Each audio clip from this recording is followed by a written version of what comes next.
The Art of Inner Calm, How to Control Your Reactions. Introduction. We live in a time when life seems to move faster than ever. Notifications buzz, responsibilities stack higher, and pressures pull at us from every direction. In such a climate, it is easy to feel that our reactions are automatic, that our emotions have the final say, and that we are at the mercy of circumstances beyond our control. Yet, beneath the noise, there is a timeless truth. You always have a choice in how you respond. That choice is the essence of inner calm, and it is the foundation for living a life of abundance. Inner calm is not the absence of challenges, nor is it the denial of feelings. It is not about pretending everything is fine when it is not, or bottling up emotions in the name of strength. Instead, it is the practice of meeting life with steadiness, clarity, and intentionality. It is the art of controlling your reactions so that, instead of being swept away by chaos, you become the anchor. When you cultivate inner calm, you expand the space between what happens and what you do next. In that space lies your freedom, your creativity, and your power to shape outcomes that align with the life you truly want. Think about the last time you reacted out of anger, frustration, or fear. Perhaps you said something you regretted, made a decision you later questioned, or felt drained long after the moment passed. Now, imagine the same situation, but this time you paused, took a breath, and responded with calm. The words might have come out differently. The decision might have been wiser. The ripple effects might have led to harmony instead of conflict. This difference, the shift from reaction to calm response, is more than a skill. It is a way of being that creates abundance in every area of life. Calmness is often misunderstood as weakness or passivity, but in truth it is one of the strongest forms of power. Anyone can lash out, panic, or collapse under pressure. It takes real courage and mastery to remain centered when the storm rises. Inner calm is not passive surrender, it is active choice. It is the quiet strength that allows you to lead yourself and others with dignity. When you respond from calm, you influence the situation instead of being controlled by it. You inspire confidence, foster trust, and unlock solutions that cannot be seen through the fog of impulsive reaction. The journey you are about to embark on through these chapters is not about perfection. It is about practice. No one becomes unshakable overnight, and the goal is not to eliminate every surge of emotion. The goal is to cultivate awareness, to develop tools, and to build habits that allow you to meet life differently. With practice, you begin to notice your triggers before they take over. You learn to use your breath, your words, and your focus as instruments of calm. You reframe challenges as teachers. Over time, calm becomes less of a technique and more of who you are. Living with inner calm is an abundant way of life. It improves your relationships because you no longer communicate from defensiveness or anger. It strengthens your decision-making because you see options clearly. It supports your health because stress no longer dictates the rhythm of your body. It enhances your opportunities because people are drawn to those who carry peace, and perhaps most importantly, it connects you with yourself at a deeper level, allowing you to navigate life from a place of alignment rather than reaction. This book is an invitation to explore, learn, and embody the art of inner calm. Each chapter will take you further into the practices and perspectives that help you control your reactions, not through suppression, but through empowerment. If you are ready to live with more freedom, clarity, and abundance, then let us begin. Chapter 1: The Power of the Pause. Life is full of moments that test us. A colleague criticizes your work in a way that feels unfair. A loved one speaks harshly when you are already tired. A stranger cuts you off in traffic, and for a split second, the surge of anger is so strong you feel it take over your entire body. These are the moments that define the difference between reaction and response. A reaction is immediate, automatic, and often fueled by emotion. A response, on the other hand, is thoughtful, deliberate, and grounded. The difference between the two often comes down to one simple yet powerful choice: the pause. The pause is that fleeting space between stimulus and action. It is the breath you take before speaking. It is the heartbeat of silence before you decide what to do next. It may last only a second or two, yet in that second lives the potential to change the entire outcome of a situation. The pause does not mean avoiding conflict or suppressing feelings. Instead, it is about creating a small but mighty window where awareness can intervene. When you pause, you give yourself time to consider your options, to choose words that align with your values, and to act in a way that supports the life you want to build. For many people, the idea of pausing in the heat of the moment feels unnatural at first. We live in a world that rewards speed. Quick replies, instant reactions, and immediate decisions are often seen as signs of competence or strength. Yet this pace of constant reactivity leaves little room for clarity. Without the pause, we risk becoming prisoners to our emotions. Anger leads to words we cannot take back. Fear leads to choices made in desperation. Impatience leads to opportunities lost because we acted before understanding the bigger picture. The pause is not a delay that weakens us. It is a moment of sovereignty that strengthens us. It is a conscious declaration that we are in charge of ourselves, not at the mercy of external forces.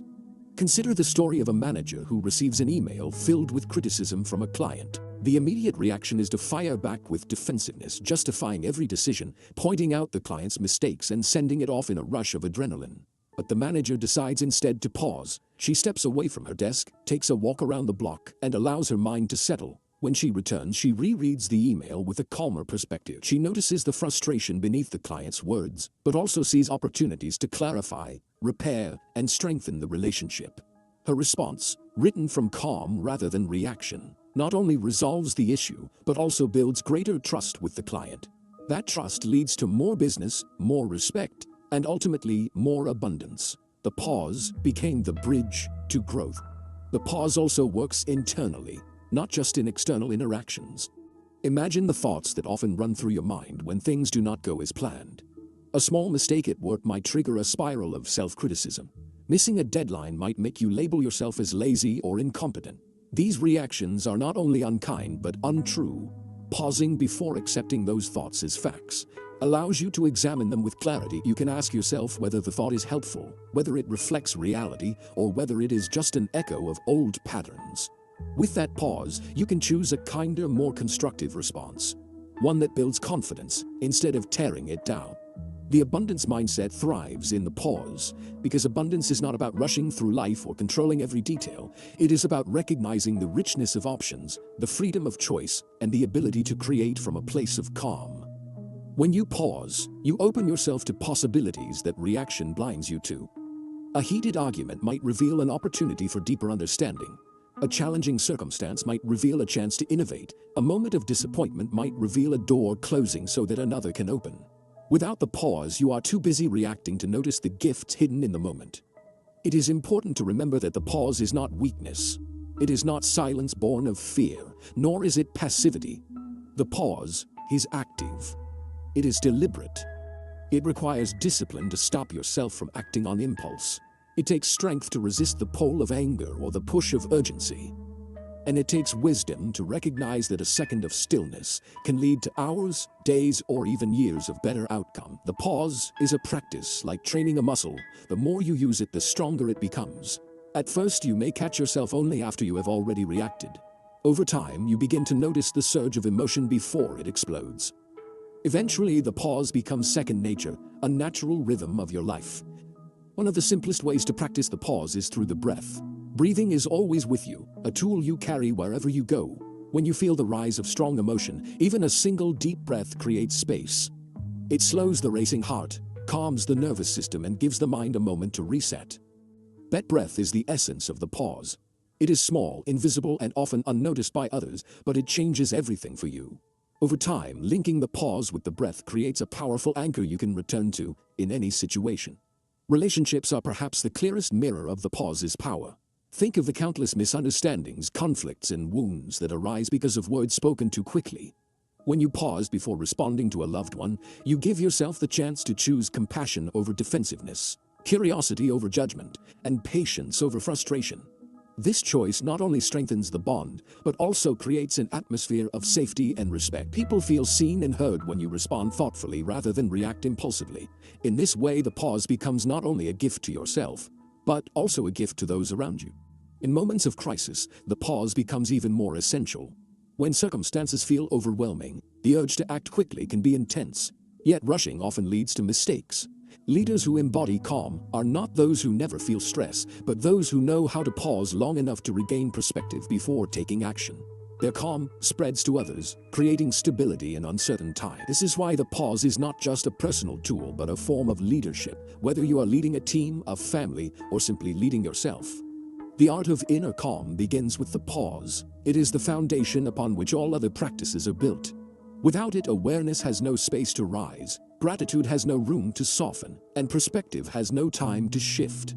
With it, every other tool becomes more powerful. The pause is the key that unlocks your ability to control your reactions. not by suppressing them, but by choosing them. It reminds you that you are not powerless, that you are not bound to your first impulse, and that you always have access to a deeper wisdom. As you move forward in this journey, remember that the pause is not about perfection. You will still have moments when you react, moments when you wish you had waited longer, breathed deeper, or spoken differently. That is part of being human. The practice of the pause is not to eliminate imperfection, but to expand possibility. Each time you pause, you strengthen your connection to calm.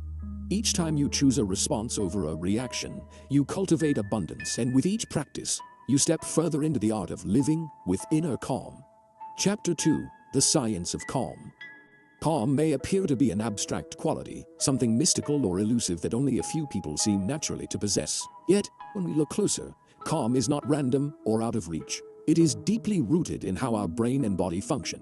Understanding the science behind calm gives us more than just knowledge. It offers reassurance that inner peace is not a matter of luck or personality. It is a skill that can be cultivated, supported by biology, and strengthened through practice. When you learn how your system operates under stress and how it responds to calm, you begin to realize that the art of controlling your reactions is not only possible, but natural. Every reaction begins in the brain. When something triggers you, whether it is an angry comment, a sudden disappointment, or a perceived threat, the amygdala, a small almond-shaped structure, leaps into action. Its job is to scan for danger and prepare you to survive. This is why your heart races, your palms sweat, or your muscles tighten. Even when the situation is not life-threatening, the amygdala is ancient, designed for a world where reacting quickly could mean the difference between life and death. However, in modern life, many of our threats are not lions on the savannah, but emails, deadlines, traffic, or disagreements. The amygdala still reacts the same way, flooding your body with stress hormones like adrenaline and cortisol. These chemicals sharpen your immediate reactions, but blur your ability to think clearly or respond wisely. The prefrontal cortex, located in the front of your brain, is responsible for logic, reasoning, and decision-making. It is the part that allows you to pause, reflect, and choose your response. When calm, the prefrontal cortex is fully engaged, helping you weigh options, imagine outcomes, and act with intention. But under stress, the amygdala can overpower the prefrontal cortex, hijacking your ability to think clearly. This is why people often say or do things they regret in heated moments. The science here is simple. In stress mode, your brain prioritizes speed over wisdom. That is useful in emergencies, but destructive in daily life if left unchecked. The good news is that the brain is not fixed. It can change and adapt through neuroplasticity, the ability to rewire itself based on repeated experiences. Every time you practice pausing, breathing, and responding calmly, you strengthen the pathways that favor your prefrontal cortex over your amygdala. With time, calm responses become easier, more natural, and more automatic. This is why people who train themselves in mindfulness or emotional regulation seem unshakable. They are not born with extraordinary patience. They have simply trained their brains to favor clarity over chaos. The body, too, has its role in the science of calm. Your nervous system has two primary branches, the sympathetic and the parasympathetic. The sympathetic nervous system is the accelerator, responsible for your fight-or-flight response. It increases heart rate, raises blood pressure, and prepares the body for action. The parasympathetic nervous system is the brake, sometimes called the rest and digest system. It slows your heartbeat, relaxes your muscles, and brings balance back after stress. When you react impulsively, the sympathetic system dominates, but when you pause, breathe, or ground yourself, you activate the parasympathetic system, signaling safety to your body and inviting calm to return. One of the simplest scientific truths about calm is that your breath is the bridge between these two systems. Rapid, shallow breathing tells your body you are under threat. Slow, deep breathing signals safety. This is why even a few intentional breaths can shift you out of panic and into clarity. Science shows that controlled breathing not only lowers stress hormones, but also increases heart rate variability, a measure of resilience in the nervous system. In other words, the more you practice calming your breath, the stronger your body becomes at adapting to challenges without being overwhelmed. Emotions themselves also carry a biological rhythm. Researchers have found that most emotional reactions peak within 90 seconds if you do not feed them with more thoughts. Anger, fear, or frustration may rise like a wave, but if you pause and allow the body to process the surge without attaching stories or judgments, the wave subsides. It is the mind's tendency to replay the event, justify the feeling, or imagine worst-case scenarios that prolongs the emotion. Understanding this gives you power. You realize that you do not have to be trapped in anger for hours. If you allow the 90-second window to pass without reaction, calm naturally follows. From a scientific perspective, practicing calm does not mean eliminating stress. In fact, a certain amount of stress, called eustress, can be healthy. It motivates you to prepare, focus, and perform. The key is balance. Chronic stress, when the body stays in a state of fight or flight, wears down the immune system, strains the heart, and clouds the mind. Calm, on the other hand, restores balance, promotes healing, and creates the conditions for creativity. When you are calm, your brain produces more alpha waves, associated with relaxed alertness and inspired thinking. Your body digests food more efficiently, repairs tissues more effectively, and even strengthens its natural defenses. Calm is not only a state of mind, it is a full-body resource. The abundance mindset finds deep support in this science. Abundance is about expanding possibility, and calm is the mental state that allows possibility to flourish. When the amygdala hijacks your mind, you see only one option: attack, defend, or escape. When the prefrontal cortex is engaged, your vision widens. You notice creative solutions, recognize opportunities, and see others with more compassion. Calm literally opens your brain to abundance, while reactivity narrows it into scarcity. This is not just philosophy. It is measurable in brain scans, hormone levels, and heart rhythms. Practicing calm also reshapes how you interact with others. Neuroscience has revealed the phenomenon of mirror neurons, brain cells that activate when we observe someone else's behavior or emotional state. This means that your calm is contagious. When you remain composed in a stressful situation, others around you subconsciously mirror that steadiness. This is why a calm leader can settle a tense room, or why a compassionate response can de-escalate conflict. On the other hand, if you react with anger or panic, those emotions spread just as easily. Understanding this empowers you to see calm, not only as a personal benefit, but as a contribution to the collective atmosphere. There is also a fascinating connection between calm and time perception. When stressed, time feels compressed. You feel rushed, pressured, and trapped. Calm stretches time, allowing you to experience the present moment more fully. Athletes often describe this as being in the zone, where their movements feel fluid and time seems to slow down. While not every moment of life needs to feel like peak performance, the principle holds true. Calm allows you to inhabit time more richly. Instead of racing ahead in reaction, you savor the moment and make choices with greater awareness. The science of calm ultimately reveals that inner peace is not a mystery, but a natural state your body and mind are wired to access. It is not something outside of you to be earned or achieved. It is within you, waiting to be activated. Stress may be inevitable, but reactivity is not. You are not doomed to be at the mercy of your amygdala or your nervous system. With awareness, breath, and practice, you can train your brain to favor clarity, engage your body's natural balance, and allow calm to become your steady foundation. As you continue this journey, remember that science does not diminish the beauty of calm, it enriches it. Knowing that your pause activates the prefrontal cortex, that your breath resets the nervous system, and that your emotions have a natural rhythm, gives you tools that are both practical and profound. Calm is not only art, it is biology. It is not only mindset, it is measurable. And when you align with the science of calm, you align with the abundance of possibilities that open when you choose response over reaction. Chapter 3: Awareness as your anchor. Awareness is the foundation of inner calm. Without awareness, you cannot notice the rising tide of your emotions until it has already swept you away. Without awareness, you cannot recognize the moment when choice is possible, because you do not even see that you are reacting. Awareness is the anchor that keeps you steady in the storm, the light that reveals the space between trigger and response, the quiet reminder that you are not powerless. It is the beginning of self-mastery, because you cannot change what you do not notice. The more deeply you cultivate awareness, the more you unlock the art of inner calm. Awareness begins with presence. So often, our minds live in the past or the future. We replay old conversations, rehearse imagined scenarios, or drift into endless to-do lists. Meanwhile, the present moment slips by unnoticed. In this distracted state, emotions rise and fall without our participation. A small comment can sting more than it should because we are already burdened by yesterday's frustration. A small delay can spark anger because we are tangled in thoughts of tomorrow's pressure. Awareness draws us back to now, the only place where calm can actually be practiced. The present moment is the meeting point of life, and it is only here that you can pause, breathe, and choose your response. Cultivating awareness means becoming an observer of your inner world. Imagine yourself sitting at the edge of a river, watching thoughts and emotions drift by like leaves on the water. Some are pleasant, others painful, some urgent, others quiet. Instead of jumping in and being carried away, awareness allows you to stay on the shore, noticing what passes without being consumed by it.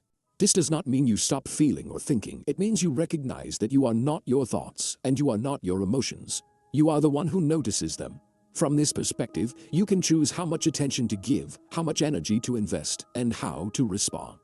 Awareness reveals patterns. Perhaps you notice that every time you feel criticized, even gently, your chest tightens and your voice grows sharp. Perhaps you notice that every time you are rushed, your patience evaporates. These patterns are not flaws, they are invitations.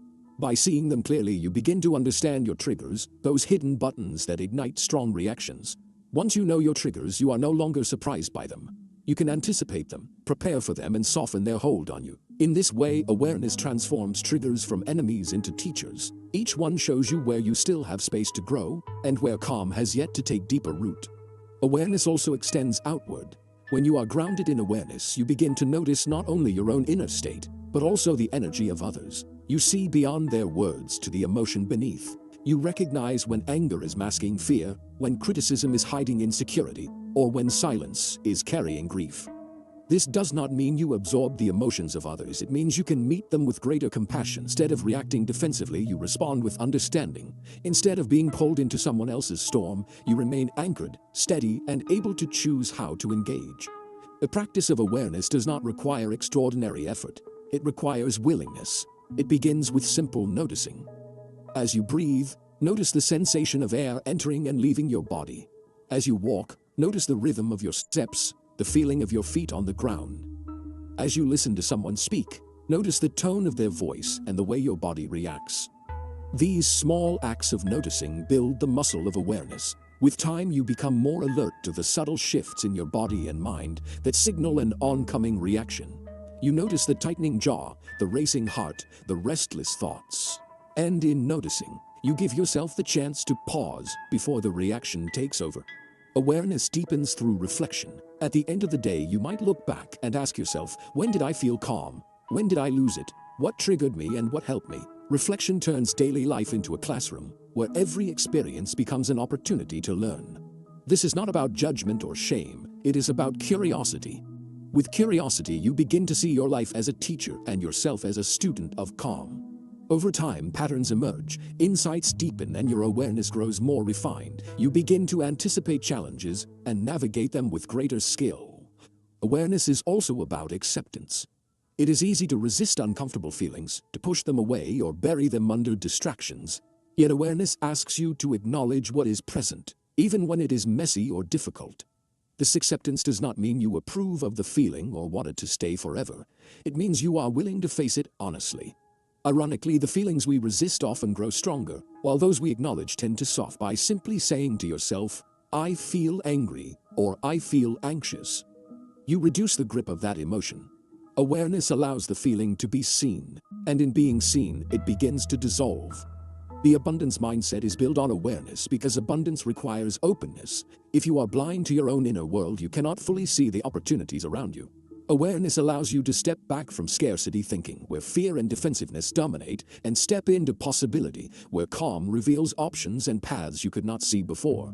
Awareness shows you that you are not trapped by your circumstances or your reactions. You are free to choose differently, to act with intention, and to create abundance from within. Awareness is not about control in the rigid sense. It is about clarity. The more aware you are, the more clearly you see. And with clarity, calm becomes natural. You no longer need to force yourself to respond differently, because awareness itself creates the conditions for calm to arise. You notice the wave of emotion as it rises, and instead of being pulled under, you ride it with grace. You notice the thoughts racing in your mind, and instead of believing them all, you choose which ones to follow. Awareness does not eliminate challenge, but it changes your relationship to it. You are no longer at the mercy of life. You are in partnership with it. Over time, awareness becomes an anchor you carry everywhere. In moments of joy, it allows you to fully savor the experience. In moments of stress, it keeps you grounded. In relationships, it helps you listen more deeply and speak more wisely. In solitude, it connects you to your own inner life with honesty and compassion. Awareness makes you more resilient because you are no longer tossed about by every wave of emotion or circumstance. You become steady, centered, and rooted, able to move through life with grace. As you deepen your awareness, remember that it is a practice, not a destination. There will be days when you are deeply present, and days when you are distracted. There will be moments when you notice your reactions quickly, and moments when you realize them only in hindsight. This is part of the process. Each moment of awareness is valuable, no matter how small. Each time you notice, you strengthen the anchor, and with each practice, inner calm becomes less of an effort and more of a way of being. Awareness is where calm begins. It is the anchor that steadies you, the lens that clarifies, the guide that shows you where choice is possible. By cultivating awareness, you claim your power to respond rather than react. You step into a life not dictated by impulse but shaped by intention.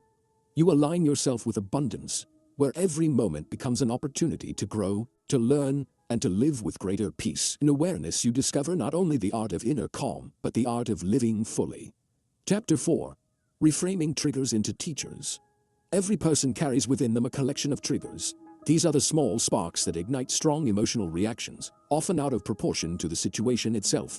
A dismissive tone, a delayed response, a forgotten promise, a traffic jam, or even a glance that feels disapproving can set something off inside us. Triggers are deeply personal, shaped by experiences, beliefs, and wounds accumulated over a lifetime. What rattles one person may not faze another at all. Left unexamined, triggers feel like enemies that rob us of calm and control. Yet, when reframed, they become some of our greatest teachers. They reveal where growth is possible, where healing is needed, and where calm can take deeper root. It is natural to resent our triggers. They embarrass us, they frustrate us, and they often leave us feeling powerless. But reframing them means shifting from judgment to curiosity. Instead of asking, "Why am I like this? Why do I always overreact?" you begin to ask, "What is this reaction showing me? What is the story behind it? What lesson might it hold?" This shift in perspective changes everything. It turns a trigger from a source of shame into a source of self-acknowledge. Each reaction becomes a mirror, reflecting back to you the parts of yourself that long to be understood. Triggers often point to unhealed experiences from the past. Perhaps criticism in the present stings so strongly because it awakens old memories of not being enough. Perhaps being ignored feels unbearable because it echoes times when your voice was silenced. Perhaps feeling rushed or interrupted stirs frustration because it touches a deeper longing to feel valued. By noticing the intensity of your reaction and tracing it back, you begin to uncover the roots of the trigger. This awareness itself is powerful. Once you see the connection, the trigger no longer feels mysterious. It is not random, it is connected to a story, and when a story is brought into the light, it can be rewritten. Reframing a trigger also means recognizing its potential gift. A sharp surge of anger may be showing you where boundaries are needed. A sudden wave of sadness may be pointing to a value that matters deeply to you. A feeling of irritation may be signaling that you are stretched too thin and need to rest. These emotions, uncomfortable as they may be, are messengers. They are your system's way of drawing attention to something important. Instead of fighting them, you can learn to listen. By asking, "What is this reaction here to teach me?" you begin to receive wisdom instead of being consumed by the emotion. The abundance mindset thrives on this reframing because abundance is about turning obstacles into opportunities and challenges into growth. When you see your triggers as teachers, you no longer feel victimized by them. You become a student of your own inner life, using each difficult moment as material for growth. Instead of saying, "I can't believe I reacted that way again," you can say, "This moment is showing me something I still need to practice." The energy of self-criticism is replaced by the energy of curiosity and possibility. The trigger does not diminish you, it expands you. One practical way to work with triggers is to slow them down. In the heat of a reaction, your body feels flooded, your mind races, and it seems impossible to think clearly. Yet if you can pause even briefly, you give yourself the chance to shift perspective. Later, in reflection, you can explore the experience more fully. Journaling can be a powerful tool here. Writing down what happened, how you felt, what the deeper fear or belief might have been, and what the trigger could be teaching you helps to bring clarity. Over time, you begin to see patterns, you notice recurring themes, and you realize that many of your strongest triggers point to the same underlying needs or wounds. With this awareness, you can work not just on the surface reactions, but on the deeper roots. Another important reframe is recognizing that triggers are not only personal but also relational. People who trigger you are often your greatest teachers. This does not mean tolerating abuse or excusing harmful behavior. It means recognizing that difficult interactions often highlight your own growth edges. Someone's arrogance might stir your own insecurities. Someone's impatience might confront your own desire to control. These encounters are not pleasant, but they are opportunities. They give you practice in responding with calm, practice in setting boundaries, and practice in holding compassion without losing clarity. In this sense, even the people who irritate you can become unintentional mentors, shaping your growth by activating the very lessons you most need to learn. Reframing triggers does not happen overnight. It is a process of unlearning old habits of resistance and blame, and replacing them with openness and curiosity. At first, you may only see the trigger after the reaction has already passed. Over time, you may begin to notice it earlier, just as it is rising. Eventually, you may even anticipate it, recognizing the situations that tend to spark you, and preparing yourself with calm before they happen. This progression itself is a form of mastery. It shows that you are no longer at the mercy of your triggers, but are engaging with them consciously. There is also an important element of compassion in this work. Triggers are often tied to tender parts of ourselves, parts that develop defenses in order to survive. Approaching them with harshness only strengthens their grip. But when you meet them with compassion, you create the conditions for healing. Instead of saying, "I should be over this by now," you can say, "This part of me is still learning, and that is okay." Compassion allows you to reframe the trigger, not as a flaw, but as a doorway to deeper understanding. In treating yourself with gentleness, you also strengthen your ability to treat others the same way. When you live with this perspective, your daily life transforms. Annoyances become opportunities for patience, disappointments become lessons in resilience, criticism becomes a mirror for growth. Every trigger becomes an opening, a chance to expand rather than contract. This does not mean you will enjoy being triggered, nor that you will never feel frustration again. It means that even in the midst of difficulty, you can trust that something valuable is being revealed, and that trust itself is calming. It shifts your energy from resistance to receptivity, from scarcity to abundance. Imagine for a moment how different your life could feel if every trigger was seen as a teacher. Instead of walking through life with dread, bracing yourself against inevitable irritations, you could walk with curiosity, asking, "What will I learn today? What will this moment show me?" This mindset does not eliminate challenges, but it transforms them. It makes you more resilient, more open, and more capable of turning even the hardest moments into pathways toward inner calm. Reframing triggers into teachers is one of the most powerful shifts you can make on this journey. It changes the way you see yourself, the way you relate to others, and the way you meet life as a whole. Instead of being trapped in cycles of reaction, you step into cycles of learning. Instead of shrinking from difficulty, you grow through it. And in doing so, you strengthen not only your calm, but your connection to abundance. The very things that once felt like enemies become allies in your growth, and the very moments that once stole your peace become the stepping stones to a life lived with clarity, freedom, and calm. Chapter 5. The Language of Inner Peace. The words we choose hold extraordinary power. They shape how we experience reality, how we connect with others, and how we perceive ourselves. Language is more than communication, it is creation. What we say to others, and what we silently whisper to ourselves, constructs the emotional atmosphere in which we live. Calm is not only a matter of pausing, breathing, or reframing triggers. It is also a matter of language. The words you use can either stir agitation or invite peace, either escalate conflict or diffuse it, either fuel scarcity or nurture abundance. When you learn to use the language of inner peace, you begin to align your speech, your thoughts, and your energy with calm. Many people underestimate the effect of their internal dialogue. The voice that narrates your life inside your mind is one of the most influential forces on your emotional state. When that voice is harsh, critical, or judgmental, it fuels reactivity. It makes small setbacks feel catastrophic and amplifies the sting of criticism from others. But when that voice is kind, supportive, and measured, it creates an inner climate of calm. It allows you to meet challenges with resilience and to recover quickly from mistakes. Practicing the language of inner peace begins by noticing this inner voice and gently reshaping it. When you catch yourself thinking, "I always mess things up," you can shift to, "I made a mistake, but I can learn from it."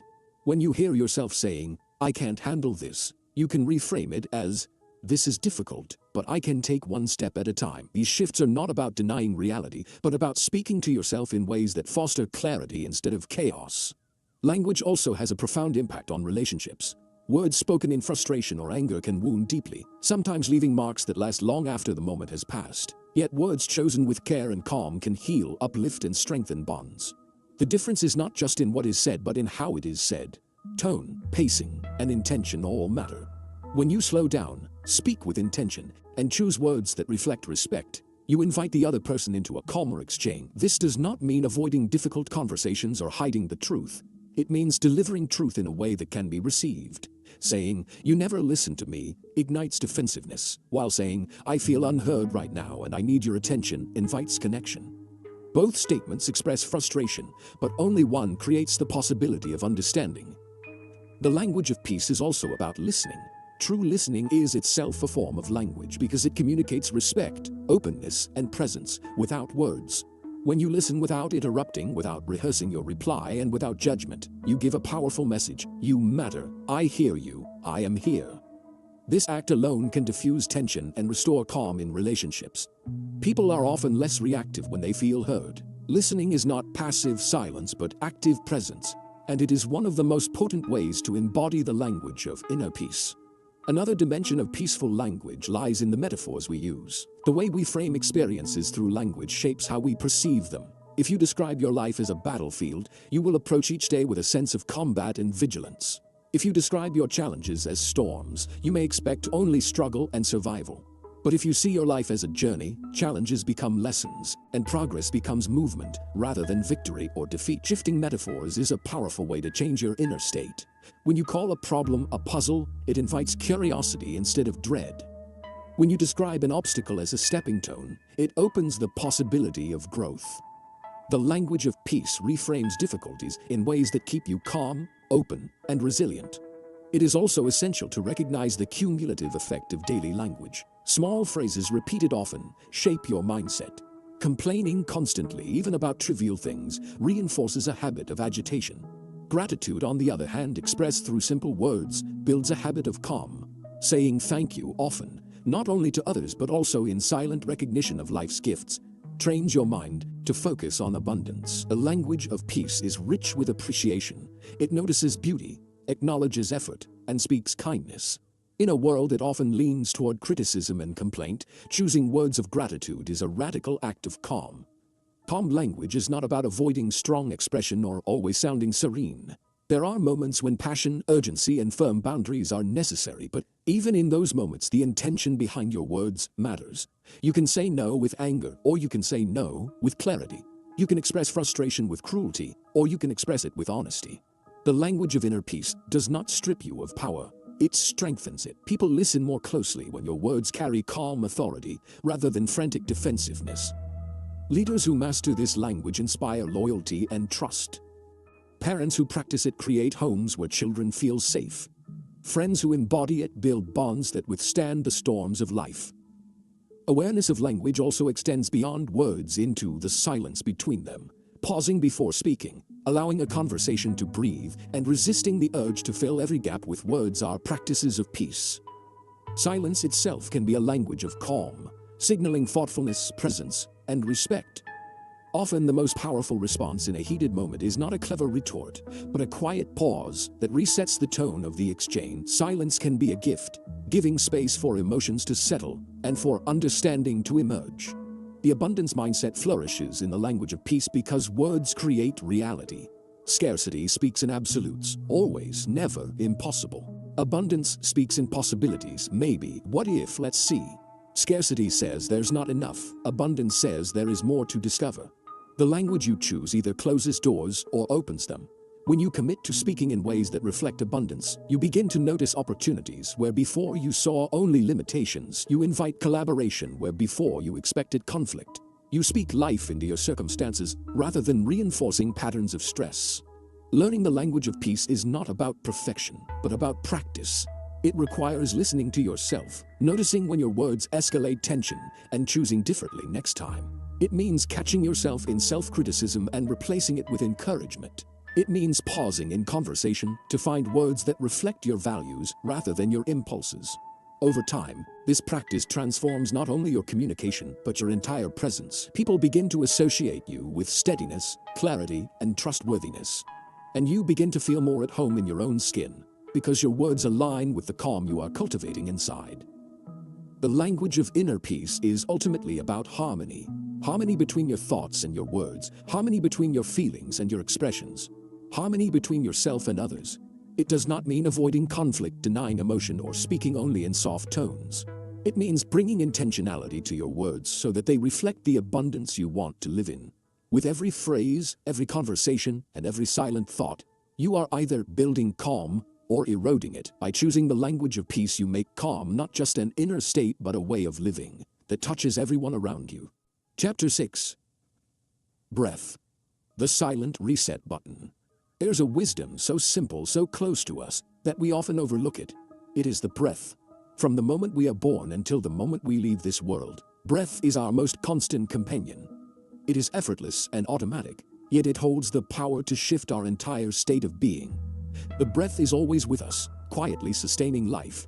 Yet most of us rarely give it more than a passing thought. We may notice it when we are out of breath from exertion or when stress makes it shallow and fast, but beyond that we tend to ignore it. And yet, when we bring awareness to the breath and learn to use it intentionally, it becomes one of the most powerful tools we have for cultivating inner calm. Breath is the silent reset button. Always available, always free, always waiting to help us return to peace. To understand the power of breath, it helps to see how it connects body and mind. When stress rises, your breath changes automatically. It becomes shorter, quicker, and more shallow, signaling to your body that danger is present. This reinforces the stress response, releasing more adrenaline and cortisol, accelerating the heart and preparing the body for fight or flight. The opposite is also true. When you slow your breathing, deepen it, and allow it to flow more rhythmically, you signal to your nervous system that it is safe to relax. Your heart rate slows, your muscles soften, and your mind begins to clear. The breath acts like a switch between states of tension and states of calm. You may not always be able to control what happens around you, but you can always choose how to breathe, and that choice changes everything. What makes breath so profound is its accessibility. Unlike complex practices or external supports, you do not need special equipment, training, or time to access it. You carry it with you everywhere. In the middle of an argument, on a crowded train, in a stressful meeting, or alone in your room at night, the breath is always available. Just a single conscious breath, slow, deep, and deliberate, creates a moment of pause. It interrupts the spiral of reaction, reconnects you to the present, and gives you the clarity to choose your next step. The practice of using breath as a reset begins with awareness. Notice how you breathe when you are calm and when you are stressed. Pay attention to the difference between shallow breaths that barely move your chest and deeper breaths that expand your belly. Simply observing your breath without trying to change it begins to awaken your connection to it. From this awareness, you can begin to shape your breathing intentionally. In moments of stress, inhale slowly through the nose, allowing the air to fill not just the chest but the diaphragm. Then exhale even more slowly through the mouth. This simple rhythm soothes the nervous system, calming the body and focusing the mind. Breath also has a unique ability to anchor you in the present moment. While the mind races into past regrets or future worries, the breath is always here and now. By focusing attention on the rise and fall of your breath, you return to the present. You cannot breathe yesterday's air, and you cannot breathe tomorrow's. You can only breathe this breath, right here, right now. This awareness grounds you. It quiets the chatter of the mind and brings you back into direct contact with life as it unfolds. In this way, breath is not only a physiological reset, but also a spiritual one, reminding you that peace is always found in the present moment. There is also a rhythm to the breath that mirrors the rhythm of life itself. Inhale, exhale, expansion, release, effort, surrender. Every breath teaches balance. Too much inhaling without exhaling creates tension, while too much exhaling without inhaling leads to depletion. When you honor both parts of the cycle, you embody harmony. This rhythm can become a reminder that balance is possible in every part of life. Work and rest, speaking and listening, striving and letting go, all are mirrored in the breath. By paying attention to this natural rhythm, you train yourself to live with greater ease. Breath can also transform how you experience emotions. When anger rises, the breath quickens and becomes harsh. By consciously slowing and softening it, you interrupt the momentum of anger and give yourself a chance to respond differently. When fear tightens your chest, the breath becomes shallow. By expanding your breath into the belly, you create a sense of safety and stability. When sadness weighs heavily, the breath may feel constricted. By breathing fully and deeply, you create space for release and healing. In each case, the breath is not about denying the emotion, but about creating the space to hold it without being consumed. The abundance mindset sees the breath as a symbol of endless supply. You never run out of breath while you live. Each inhale is a reminder of life's generosity. Each exhale, an invitation to release what no longer serves you. Breathing with awareness teaches you trust in abundance. Even when one breath ends, another follows. This rhythm reminds you that there is always renewal, always possibility, always another chance. Breath becomes a practice of faith, showing you that calm and clarity are never far away. One of the most beautiful aspects of working with breath is how it connects us with others. Breathing is universal. Every person, everywhere, shares this same life-giving rhythm. When you take a moment to breathe with awareness in the presence of others, you invite them into calm as well. Just as emotions are contagious, so is breath. A calm, steady breathing pattern in one person can influence the nervous systems of those nearby. This is why leaders who stay calm under pressure help entire groups feel more stable, and why a parent's steady breath can soothe a child. Breath creates not only personal calm, but collective calm. Practicing breath as a reset is not about forcing yourself into some perfect pattern every moment of the day. It is about remembering its availability. It is about building the habit of returning to it when you notice stress rising. It is about weaving small moments of conscious breathing into your life until it becomes second nature. With time, you no longer need to remind yourself to breathe intentionally during difficulty. It happens naturally, like a reflex. This is when breath truly becomes your silent reset button, a built-in resource that supports you in every circumstance. The more you practice, the more you realize that breath is not just about calming down in moments of stress. It is about living with more presence, vitality, and awareness every day. Conscious breathing enriches your daily life. Meals taste better when you breathe fully as you eat. Conversations become deeper when you breathe steadily while listening. Work becomes more focused when you breathe calmly at your desk. Rest becomes more restorative when you breathe deeply before sleep. In each case, the breath enhances your experience, turning ordinary moments into opportunities for peace. Breath is simple, yet it is profound. It is ordinary, yet it is sacred. It is involuntary, yet it can be guided.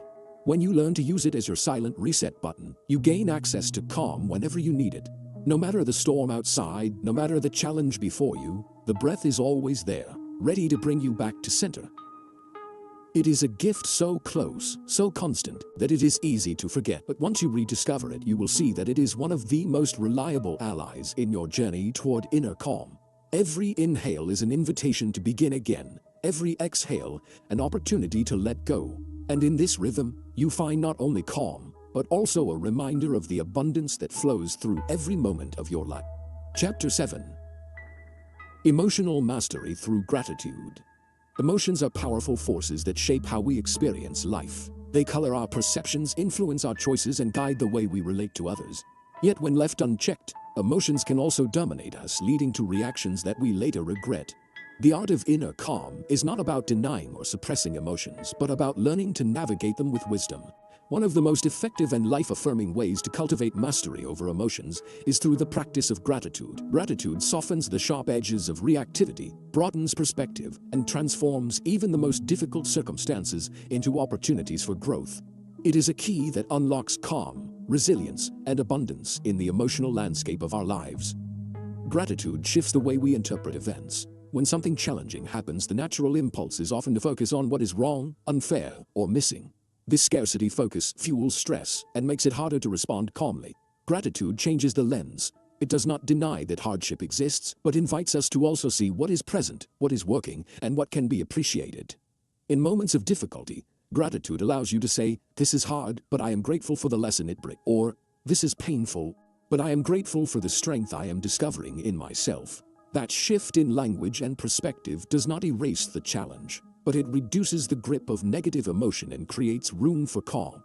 At its core, gratitude trains the mind to focus on abundance. The human brain has a natural tendency to notice problems more than blessings, a survival mechanism that helped our ancestors avoid danger. But in modern life, this bias toward the negative often leads to unnecessary stress. Practicing gratitude rewires the brain, creating new pathways that favor appreciation over complaint. Studies in neuroscience show that regular gratitude practice increases activity in the prefrontal cortex, the part of the brain responsible for decision-making, self-control, and emotional regulation.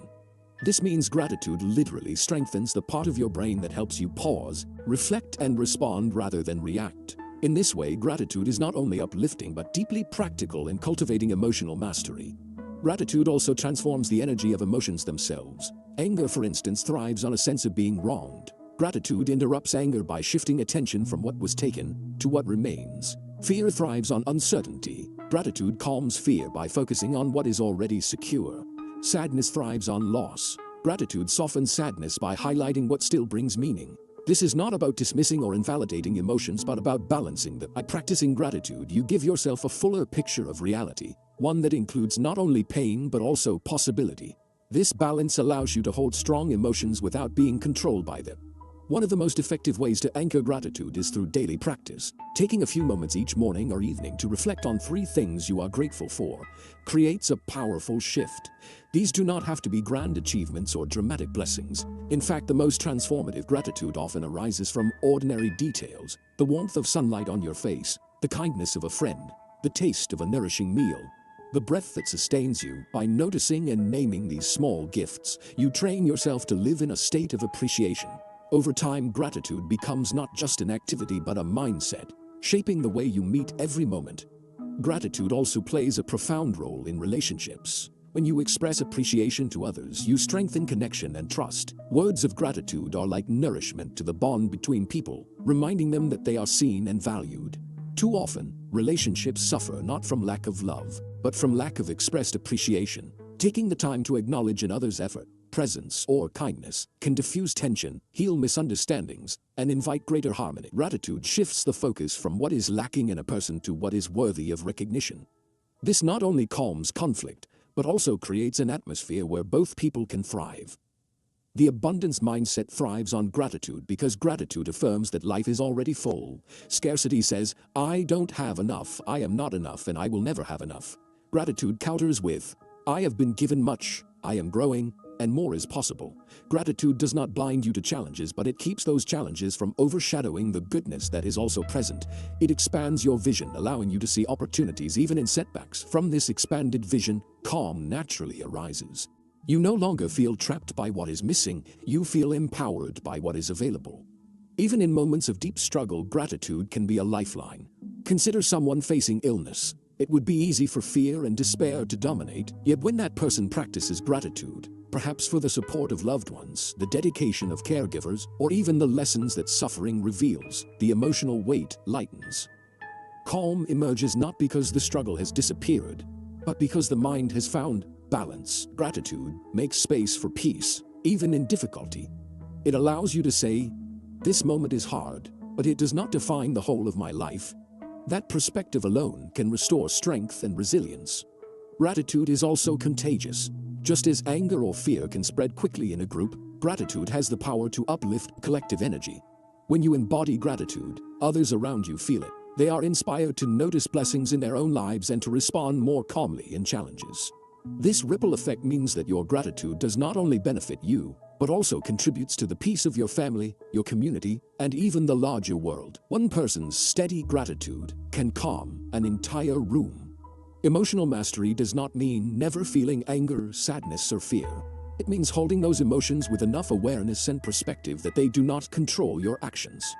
Gratitude is one of the most reliable ways to create that perspective. It reminds you that no matter how intense the emotion, it is not the whole truth.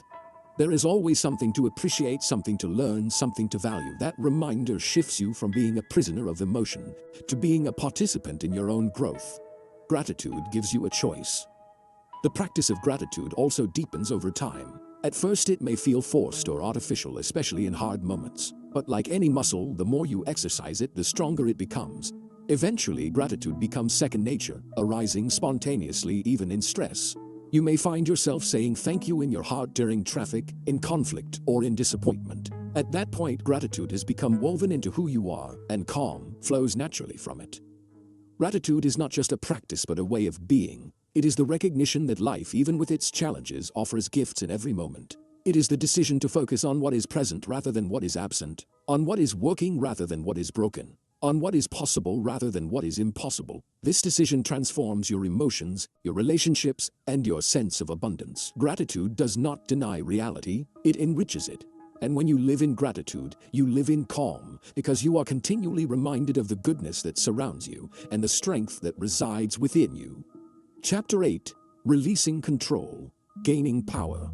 One of the greatest sources of agitation in life comes from our attempt to control what cannot be controlled. We try to manage the opinions of others, the pace of events, the outcomes of our efforts, and even the unfolding of time itself. The more we cling to this illusion of control, the more frustrated and anxious we become. Every unexpected twist feels like a threat, every unmet expectation like a failure. Yet paradoxically, the path to true calm and authentic power does not lie in tightening our grip, but in loosening it. By releasing control over what lies beyond us, we gain power over what truly matters: our choices, our energy, and our responses. Control is seductive because it gives the illusion of certainty. When life feels unpredictable, we try to shield ourselves from discomfort by orchestrating every detail. We plan meticulously, we monitor closely, and we resist anything that strays from the script. But life does not obey our scripts. People act in ways we cannot predict. Circumstances unfold in ways we cannot foresee. No matter how carefully we plan, surprises emerge. The attempt to control everything leads not to peace, but to constant tension, because we are forever wrestling with reality. Letting go does not mean giving up or being passive. It means accepting that we cannot dictate everything, and that our true strength lies in directing what we can influence: our thoughts, our actions, and the way we show up in the world. This distinction between external control and internal mastery is crucial. You cannot control how others speak, but you can control how you listen and respond. You cannot control whether challenges arise, but you can control how you meet them. You cannot control every outcome, but you can control the effort and intention you bring to the process.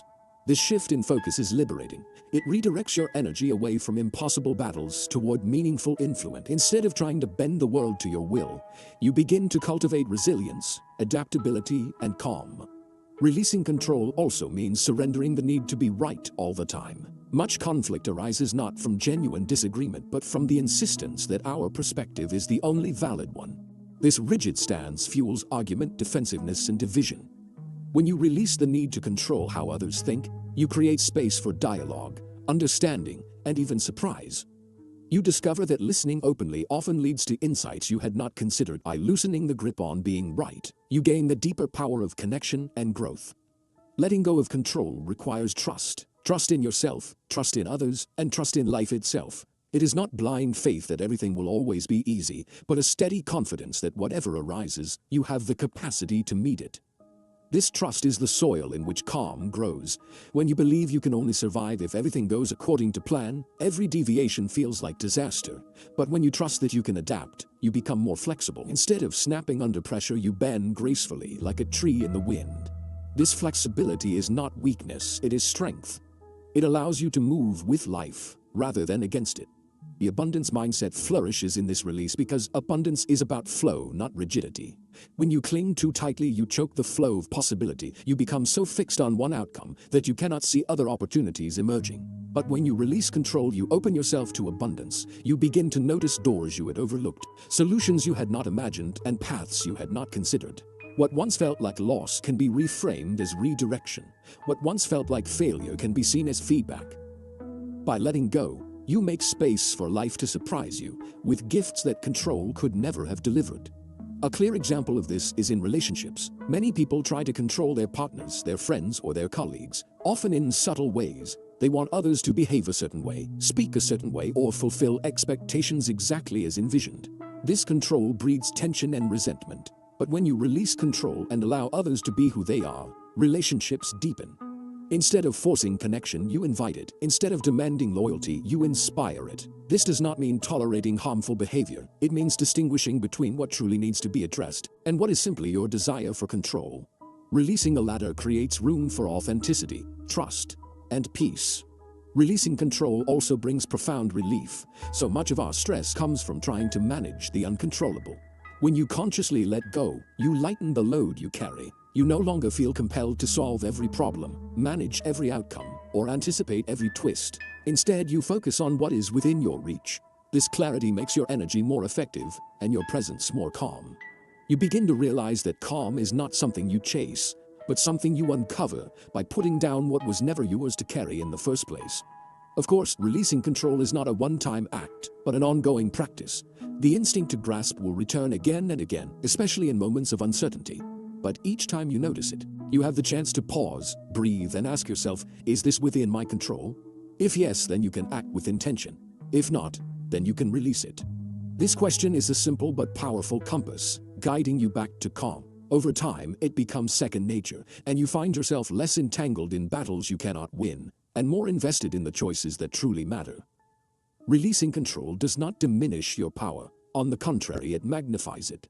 By letting go of what you cannot govern, you concentrate your strengths on what you can. You act with greater clarity, speak with greater authenticity, and live with greater calm.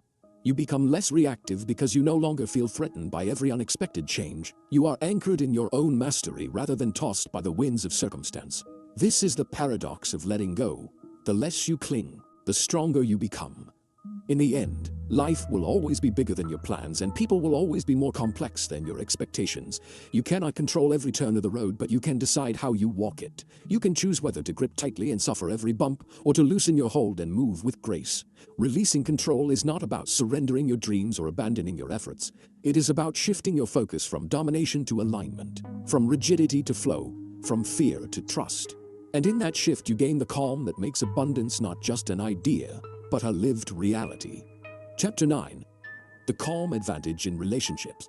Relationships are at the heart of human life. They shape our days, influence our moods, and define much of our sense of meaning. Whether with family, friends, colleagues, or partners, relationships bring joy, challenge, and growth. Yet they are also where many of our strongest reactions arise.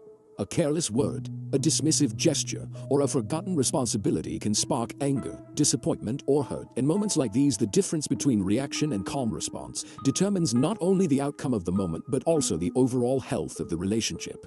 Calm is not just a personal tool for inner peace. It is a relational advantage that deepens trust, strengthens bonds, and creates space for authentic connection. When two people interact, emotions are rarely contained within one person. They move back and forth like waves, amplifying each other. If one person raises their voice, the other often does the same. If one person grows defensive, the other responds with equal force. This escalation can turn minor disagreements into major conflicts. But when one person introduces calm into the exchange, the pattern shifts. A calm tone, steady breath, or measured response can soften the entire dynamic. Instead of waves crashing against each other, one wave steadies and the other gradually follows. Calm acts as an anchor in the relational storm. The advantage of calm in relationships begins with listening. Most people listen not to understand, but to respond. They rehearse counter-arguments in their minds, waiting for the chance to defend themselves or prove their point.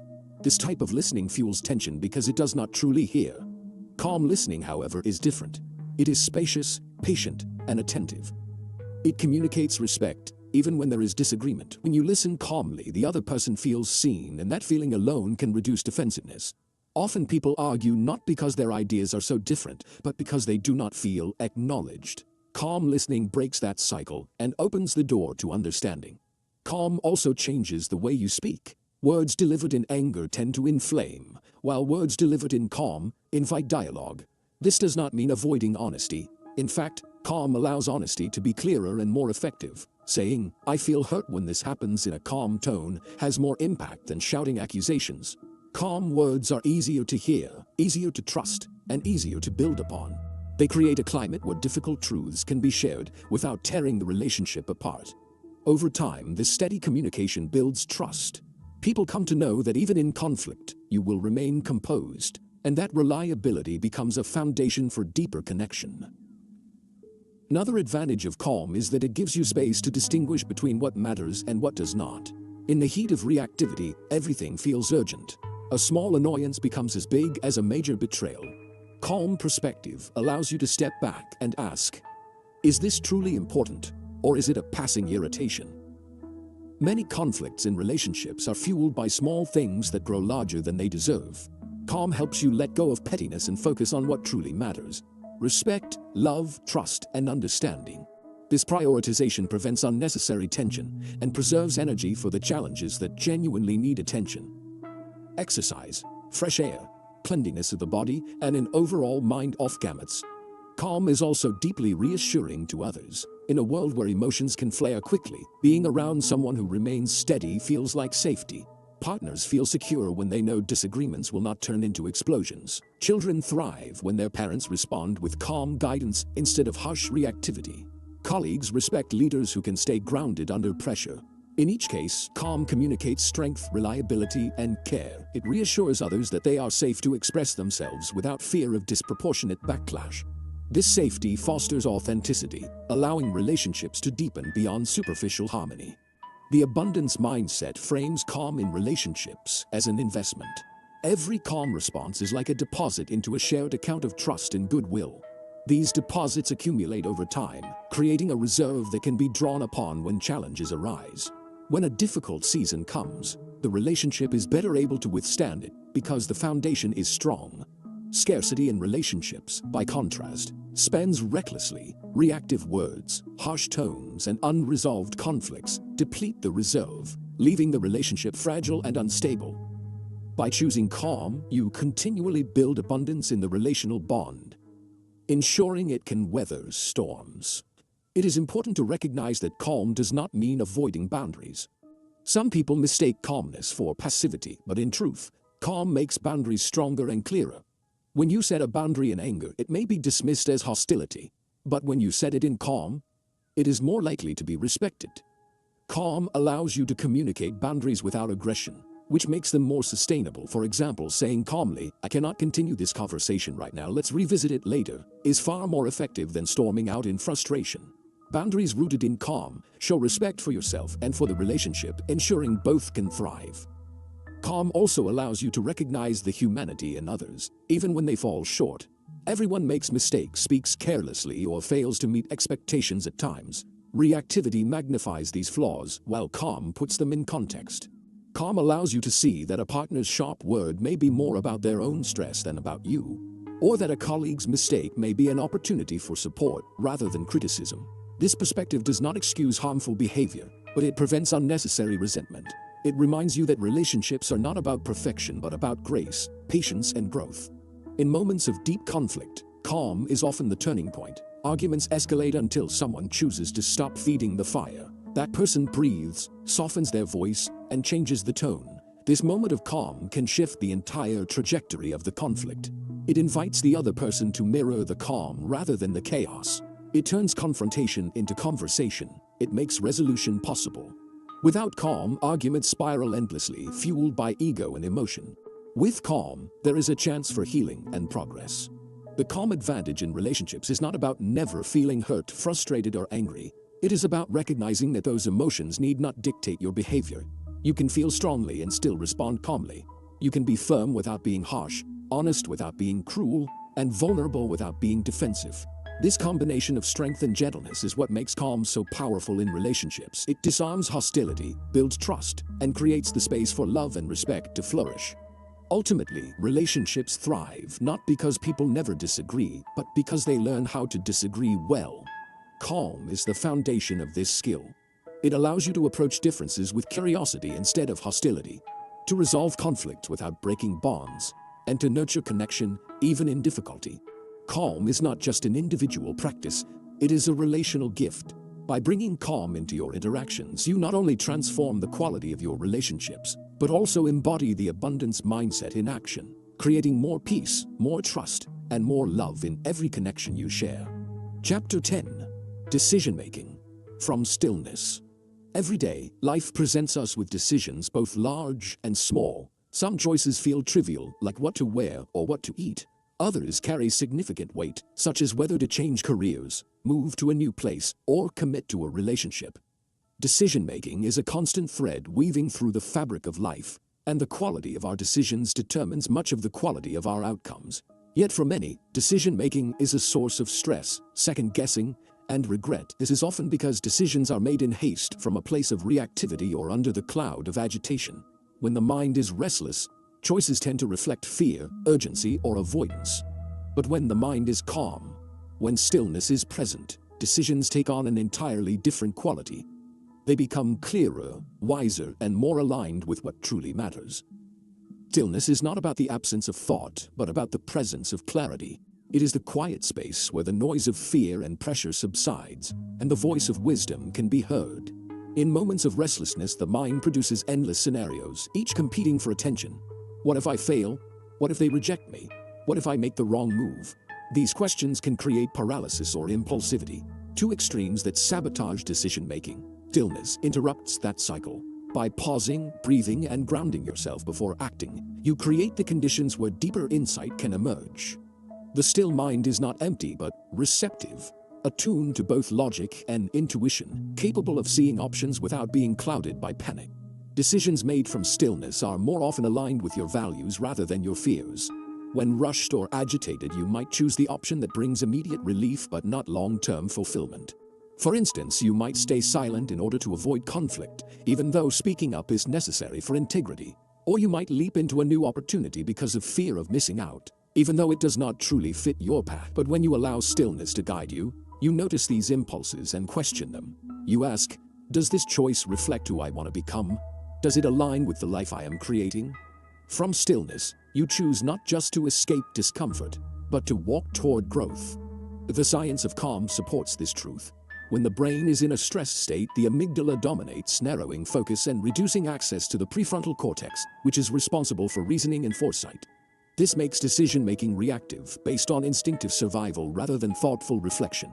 When calm is present, the prefrontal cortex re-engages, allowing you to weigh consequences, consider alternatives, and act deliberately. This is why taking even a few deep breaths before making a decision can significantly improve its quality. Physiologically, you are shifting your brain into a state where wiser choices are possible. Stillness also allows you to access intuition. Logic is valuable, but not all decisions can be made by numbers or analysis alone. Some require a sense of inner knowing that arises when the noise quiets down. Intuition speaks in whispers, and it cannot be heard when the mind is shouting with urgency. By cultivating stillness, you give space for intuition to emerge.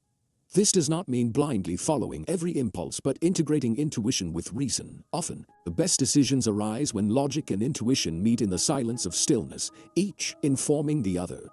Another gift of decision-making from stillness is the ability to see the bigger picture. In moments of stress, decisions are often made with tunnel vision, focusing only on immediate consequences. Stillness expands perspective. It helps you step back and see not only what the choice means today, but also how it will ripple into the future. For example, deciding whether to take a demanding job might look appealing for financial reasons in the short term, but in stillness you may also recognize how it will affect your health, your relationships, and your sense of purpose in the long run. This expanded vision leads to choices that are not just reactive but sustainable. Stillness also prevents overthinking, a trap that ensnares many people. Some imagine that thinking harder and longer about a decision will guarantee the right outcome, but often it only creates confusion. The mind loops endlessly, considering the same options without resolution. Stillness cuts through this cycle by reminding you that clarity does not come from agitation, but from calm. Taking time away from the decision, going for a walk, breathing deeply, or resting in silence often brings more clarity than hours of mental struggle. Stillness is not avoidance, it is incubation. It allows insight to arise naturally instead of being forced. The abundance mindset embraces decision-making from stillness because abundance thrives on clarity and openness. Scarcity makes choices out of fear of losing, fear of missing out, fear of failure. These decisions tend to contract life, keeping you small and cautious. Abundance, however, chooses from trust and possibility. It recognizes that even if one door closes, another will open. It trusts that life is generous and that there is space to grow. When you make decisions from stillness, you are more likely to act from this place of trust, creating outcomes that expand rather than diminish your life. In relationships, stillness in decision-making is especially powerful. Many relational wounds occur because words or actions were chosen in haste. A quick retort in anger, a decision made to prove a point, or an agreement made under pressure can damage trust. But when you pause and allow stillness before acting, your choices reflect care rather than impulse. You may still need to speak difficult truths or set firm boundaries, but when these come from calm, they are received differently. The decision to respond with patience rather than defensiveness, or with compassion rather than accusation, has the power to transform not just a moment, but the entire trajectory of a relationship. It is important to acknowledge that not every decision will be perfect. Even when made from stillness, life is complex and outcomes are not always predictable. But the advantage of calm decision-making is that you reduce regret. Even if a choice does not turn out as you hoped, you can trust that it was made thoughtfully and in alignment with your values. This trust prevents the endless second-guessing that often haunts decisions made in haste. Stillness gives you confidence not because it guarantees success, but because it grounds your choices in integrity. Decision-making from stillness is a practice, and like all practices, it deepens with time. At first, it may require deliberate effort to pause before deciding, to breathe before answering, to reflect before acting. But with repetition, it becomes natural. You begin to instinctively create space before choices, and that space fills with calm. Eventually, stillness is no longer something you add to decision-making. It becomes the atmosphere in which all your choices are made. The quality of your life is shaped by the quality of your decisions, and the quality of your decisions is shaped by the state of your mind when you make them. A restless mind produces scattered choices, but a still mind produces aligned ones. By cultivating stillness, you gain the clarity to see beyond fear, the wisdom to listen to intuition, and the strength to act with intention. This is the calm advantage in decision-making. It transforms choices from reactions into creations, shaping not only your path, but also the peace with which you walk it. Chapter 11. Resilience, calm in the storm. Storms are an inevitable part of life. They arrive in many forms: unexpected loss, financial difficulty, conflict in relationships, health challenges, or sudden changes that disrupt our plans. Some storms come quietly, building slowly over time, while others strike without warning. What they all share is the ability to shake us, to test our foundation, and to challenge our sense of control. Many people believe resilience is about toughness, about resisting the storm with sheer strength until it passes. But true resilience is not rigidity, it is calm. It is the ability to bend without breaking, to endure without despair, and to face the storm with steadiness. Calm is what allows us to withstand difficulty while still remaining open to growth and possibility. When storms hit, the natural impulse is often panic. The mind races with what-ifs, the body tightens, and the emotions surge. This is an understandable reaction, rooted in the survival instincts of our nervous system. Yet panic rarely helps. It narrows vision, clouds judgment, and often leads to choices that worsen the situation. Calm, on the other hand, expands perspective. It does not erase difficulty, but it creates the clarity needed to navigate it. Calm person can assess the situation realistically, identify what can be done, and act with intention. They may still feel the weight of the storm, but they are not consumed by it. This is the essence of resilience, not the absence of fear or pain, but the presence of calm within them. Calm in the storm begins with acceptance. Resistance often amplifies suffering. When we insist that the storm should not be happening, when we fight against reality, we exhaust ourselves without changing the circumstances. Acceptance does not mean passivity or resignation. It means acknowledging what is true in this moment, however painful, and choosing to work with it, rather than against it. This shift frees up energy that can be used to find solutions, to care for oneself, and to take steady steps forward. Acceptance is the doorway to calm, and calm is the foundation of resilience. Resilience also requires perspective. Storms can make the world feel small and dark, as if the difficulty is all that exists. Calm expands the lens. It reminds you that while this challenge is real, it is not the whole of life. Other truths remain: people who care for you, strengths you still carry, lessons you are learning, and opportunities that will arise on the other side. Calm gives you the ability to hold both the hardship and the hope. This balanced perspective prevents despair and allows you to endure with dignity.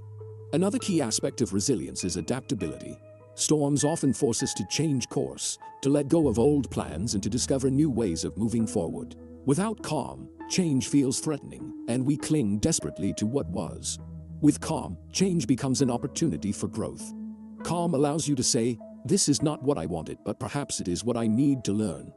It creates the flexibility to pivot, to adjust, and to create new possibilities from what appears to be loss. This adaptability is the hallmark of resilient people, those who not only survive storms but emerge stronger from them. The abundance mindset strengthens resilience because it shifts the story of the storm. Scarcity says, "This difficulty will break me. There is nothing left." Abundance says, "This difficulty is painful, but within it there may be hidden gifts."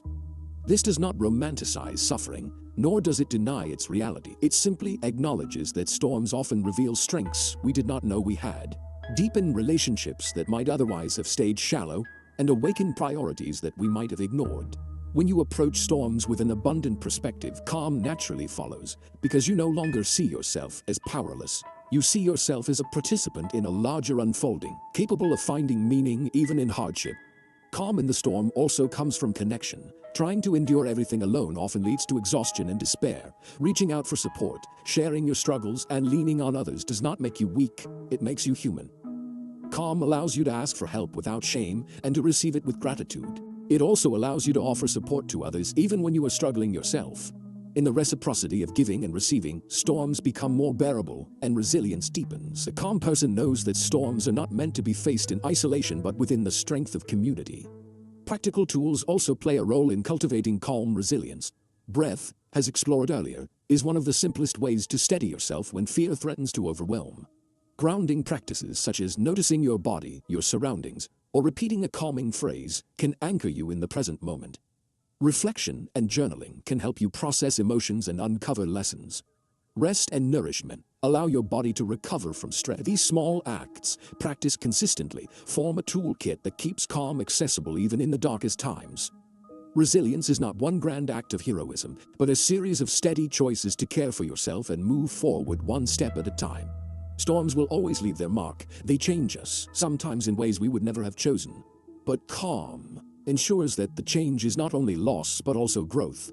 A storm can strip away illusions, revealing what is truly important. It can shatter complacency, awakening gratitude for what we once took for granted. It can force us to discover strength we did not know we had. Calm helps us integrate these lessons rather than being broken by them. It allows us to carry scars not as signs of defeat, but as symbols of survival and resilience. Ultimately, resilience is less about bouncing back to who you were before, and more about growing into who you are meant to become. Calm is the bridge that makes this transformation possible. Without calm, storms harden us, leaving us bitter or afraid. With calm, storms shape us, making us wiser, stronger, and more compassionate. This is why calm is not simply a coping mechanism, but a pathway to a richer, more abundant life. The storms of life cannot be avoided. They come to everyone in different ways and at different times, but you have a choice in how you meet them. You can let them toss you into panic, or you can anchor yourself in calm. You can resist them in vain, or you can adapt with grace. You can view them as endings, or you can see them as transitions. In every storm, calm is the advantage that turns survival into resilience and resilience into growth. And when you carry calm into the storms of life, you not only endure them, you emerge from them more grounded, more open, and more fully alive. Chapter 12. Daily Practices of Inner Calm. Calm is not something that appears randomly or only in rare moments of grace. It is cultivated through practice, strengthened through consistency, and woven into the rhythms of daily life. Just as physical fitness requires regular movement and nourishment, inner calm requires deliberate care and steady habits. You cannot expect to remain calm in times of challenge if you never practice calm in ordinary moments. Daily practices are what train the mind and body to return to balance, making calm more accessible when storms arise. They create the foundation of resilience, clarity, and abundance. By integrating small but intentional practices into your routine, you build an inner reserve of peace that supports you through every circumstance. The first practice is presence. Much of agitation comes from living anywhere but the present moment. Dwelling on the past often stirs regret, while worrying about the future stirs anxiety. Presence brings you back to now, where calm is always available.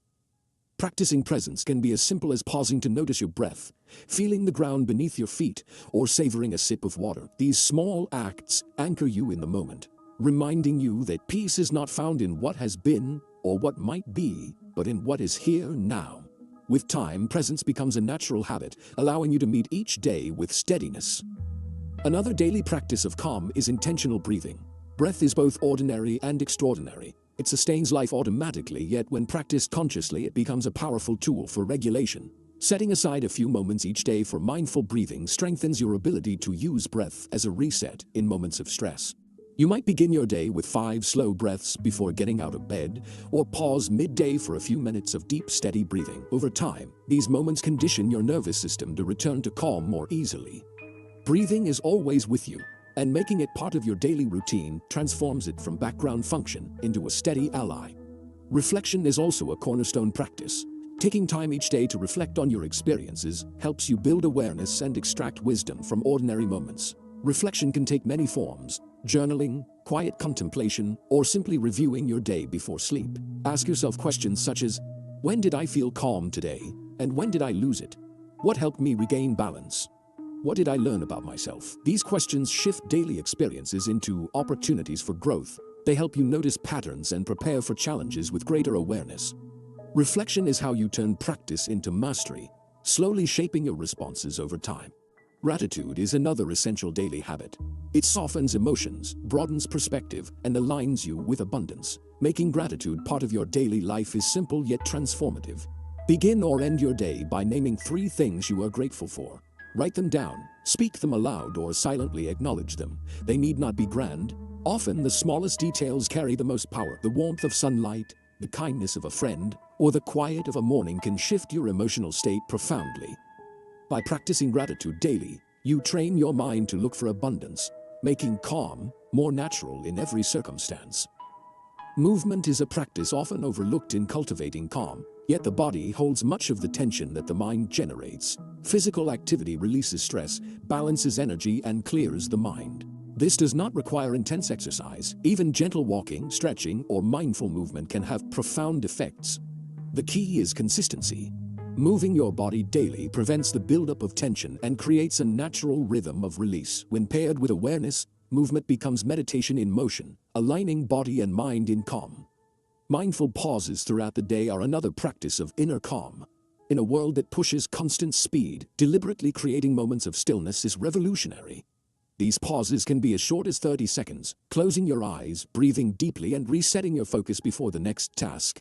They can be longer, such as taking a mindful break during work or enjoying a few moments of silence before a meal. These pauses act as reminders that calm is not reserved for special occasions, but available in ordinary moments. They help you reset before stress builds into reaction, keeping you aligned with balance. Connection also plays a role in daily calm. Sharing time with people who uplift and support you reinforces peace. Conversations grounded in kindness, laughter shared with friends, or a quiet moment with loved ones all nurture inner calm. Equally important is choosing to limit time with influences that consistently drain your energy or fuel agitation. Daily practices of connection are not about the number of interactions, but about their quality. Each positive exchange reinforces calm within you, reminding you of the abundance of support available in human connection. Creating an environment that supports calm is another practice that can be woven into daily life. The spaces we inhabit influence our emotional states. A cluttered, noisy environment often stirs agitation, while an orderly, peaceful space invites clarity. Taking a few minutes each day to tidy your surroundings, light a candle, or play calming music can make a difference. These small rituals signal to your mind and body that peace is valued here. Over time, your environment becomes a reflection of your inner calm, and your inner calm becomes easier to sustain within that environment. Rest is perhaps the most underestimated daily practice of calm. In a culture that glorifies busyness, rest is often treated as a luxury rather than a necessity. Yet fatigue magnifies reactivity, while adequate rest restores balance. Prioritizing sleep, taking short breaks, and allowing yourself moments of genuine rest throughout the day replenishes your energy and keeps calm accessible. Rest is not laziness, it is preparation. It is the renewal that allows you to meet life with steadiness rather than exhaustion. All of these practices, presence, breathing, reflection, gratitude, movement, mindful pauses, connection, supportive environment, and rest, work together to make calm a lived reality, rather than a distant ideal. They are not burdens to add to your schedule, but anchors to weave into the natural rhythm of your life. Small, consistent steps create lasting change. The key is not perfection, but practice. Some days you will miss a gratitude reflection or feel distracted in your breathing. That does not matter. What matters is returning, again and again, to the practices that nourish calm. The abundance mindset sees daily practices not as chores but as opportunities. Each moment of presence is an opportunity to savor life. Each breath is a chance to reconnect. Each reflection is a doorway to learning. Each expression of gratitude is a reminder of richness. Each act of movement, pause, connection, or rest is a choice for abundance over scarcity.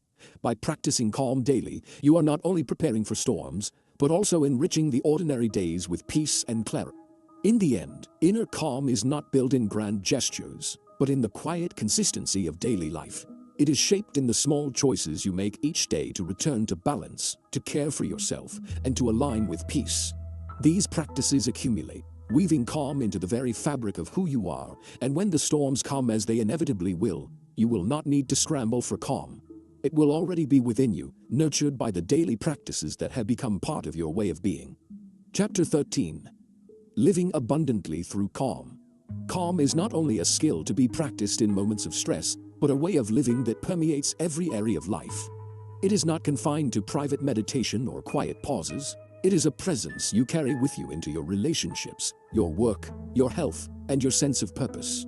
To live abundantly through calm means to make peace not just an inner resource, but an outward expression. It is choosing to walk through the world with steadiness, to respond with clarity, and to cultivate an atmosphere of peace that influences not only your own life, but also the lives of those around you.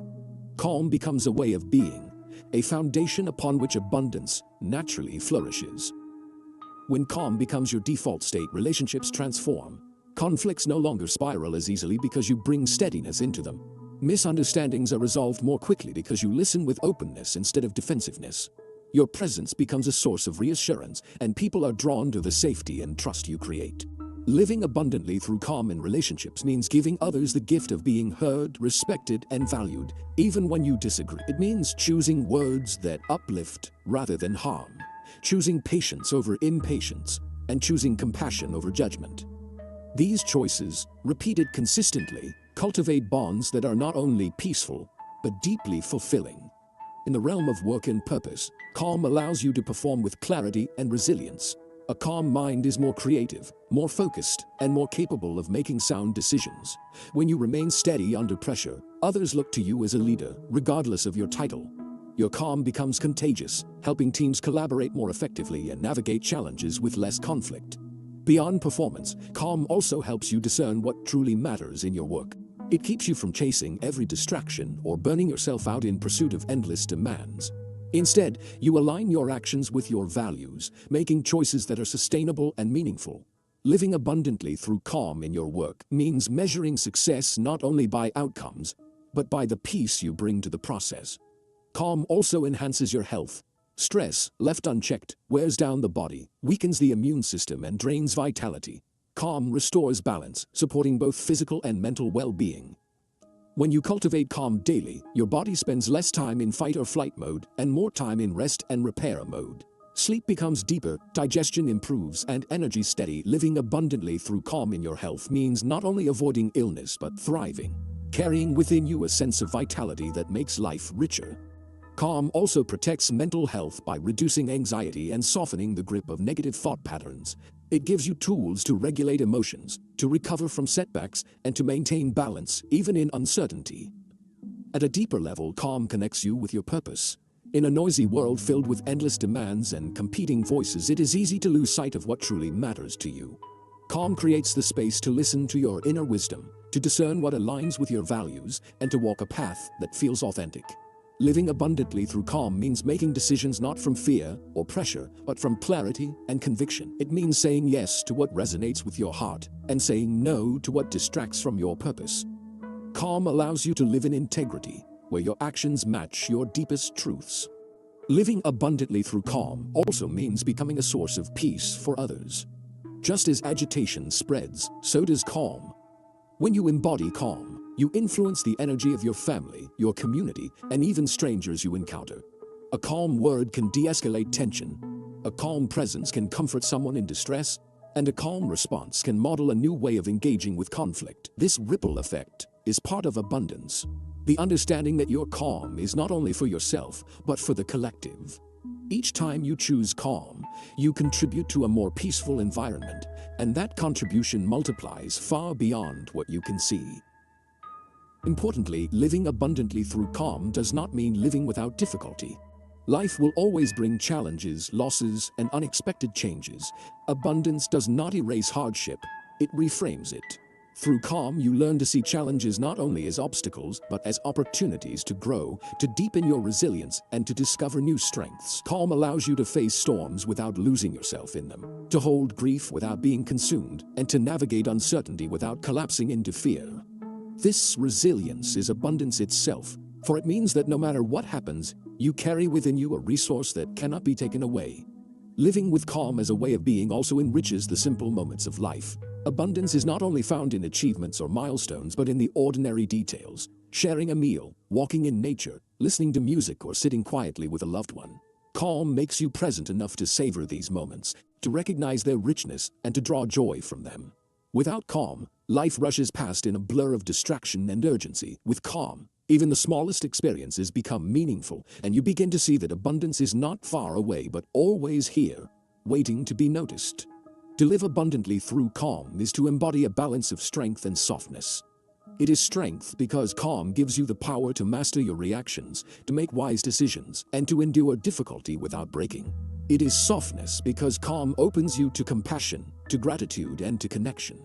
Together, this balance creates a life that is both resilient and rich, steady and expansive. It is a way of living that honors both your inner world and your outer actions, aligning them in harmony.